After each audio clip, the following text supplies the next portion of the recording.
আজ আমি যখন ভিডিও করতে বসেছিলাম তখন কি ডিজাইন করব কিছুই মাথাতে ছিল না। তো এমনি হঠাৎ করে একটা নীল কালার নীলের উপরে লাগিয়েছিলাম। আর তারপর কিছুদিন ধরেই আমি ফোনে দেখছিলাম যে দুটো বা তিনটে কালার মিক্স আপ করে একটা কালার আসছে। তো আজকে সেটাই ইচ্ছা করলো যে আমি দুটো কালার মিক্স করে দেখি কি কালার আসে। তো এখানে আমি দুটো কালার নিয়ে নিয়েছি। দুটো কালার নেওয়ার পরে এই যে আমার এই কালারটা এসেছে। তো এই কালারটা আসার পর ভাবছিলাম যে কি করা যায়। তো আমার কাছে একটা এয়ারবাড ছিল, তো ভাবলাম সেটা দিয়েই ডট ডট ডট ডট করে দেখি কীরকম একটা ডিজাইন আসে। তো এইভাবে করতে করতে দেখলাম একটা বাবল টাইপের ডিজাইন চলে আসছে, যেটা কিনা সত্যিই ভালো লাগছিল।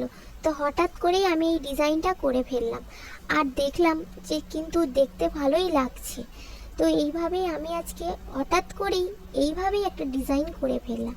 তো দেখো কেমন লাগছে।